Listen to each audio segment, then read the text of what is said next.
नमस्कार, dB news में आपका स्वागत है। भारत में दवाओं की बढ़ती कीमतें आम लोगों के लिए एक बड़ी समस्या बनती जा रही है। इस बीच जब ये पता चले कि डायबिटीज, हाई ब्लड प्रेशर जैसी बीमारियों को कंट्रोल करने वाली कुछ दवाएं लैब टेस्ट में ही फेल हैं, तो फिर ये चिंता का विषय है। भारत की ड्रग रेगुलेटरी अथॉरिटी, केंद्रीय औषधि मानक नियंत्रण संगठन ने 53 दवाओं को लैब क्वालिटी टेस्ट में फेल किया है। इनमें हाई ब्लड प्रेशर और टाइप 2 डायबिटीज को कंट्रोल करने वाली दवाएं भी शामिल है। भारत में डायबिटीज के 10 करोड़ से ज्यादा मरीज हैं। विश्व स्वास्थ्य संगठन के मुताबिक आमतौर पर डायबिटीज के कुल मरीजों में से 80% से ज्यादा टाइप 2 वाले होते हैं। इसी तरह भारत में हाई ब्लड प्रेशर के मरीजों की संख्या भी 20 करोड़ है। ऐसे में अब सोचिए कि इतनी बड़ी आबादी जिस बीमारी की दवा खाती है, उनकी क्वालिटी अच्छी नहीं है। जो दवाएं टेस्ट में फेल हुई हैं, उनमें हाई ब्लड प्रेशर को कंट्रोल करने वाली मेडिसिन और टाइप 2 डायबिटीज की दवा ग्लिमेपिराइड भी शामिल है। हालांकि इस नाम की सभी मेडिसिन फेल नहीं है। इन दवाओं को बनाने वाली 2 कंपनियों की दवा ही क्वालिटी खराब मिली है। अब इस बीच ये जानना भी जरूरी है कि टेस्ट में फेल दवाएं अगर कोई खा चुका है तो वह कैसे शरीर को नुकसान पहुंचाती है। क्या सभी दवाएं ही खराब होती है? आपको बता दें कि दिल्ली में मेडिसिन के डॉक्टर अजय कुमार बताते हैं कि लैब टेस्ट में फेल होने वाली दवाएं वह होती है जिनको खाने से सेहत खराब हो सकती है।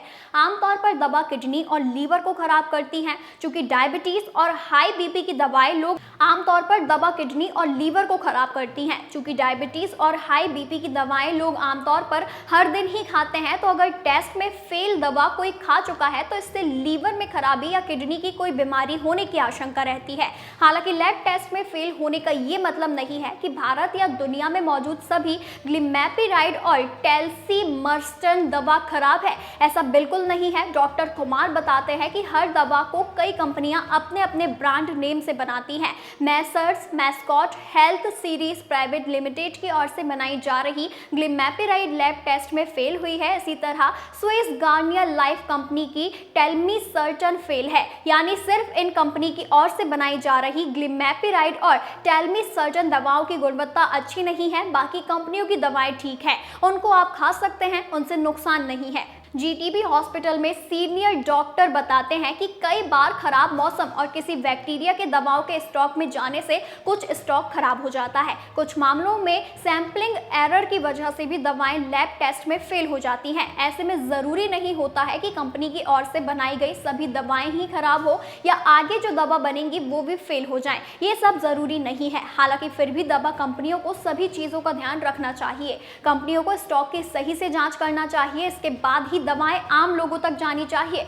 डॉक्टर का कहना है कि जो दवा लैब टेस्ट में फेल हुई है उसकी पहचान भी आप आसानी से कर सकते हैं। हर दवा पर उसको बनाने वाली कंपनी का नाम लिखा होता है। जिन कंपनी की दवा टेस्ट में फेल है उनका नाम पढ़ ले और फिलहाल उसको ना ले। सरकार की ओर से ये होना चाहिए कि अब ड्रग रेगुलेटरी अथॉरिटी कंपनियों को नोटिस जारी कर उनसे जवाब मांगे और उचित एक्शन लें।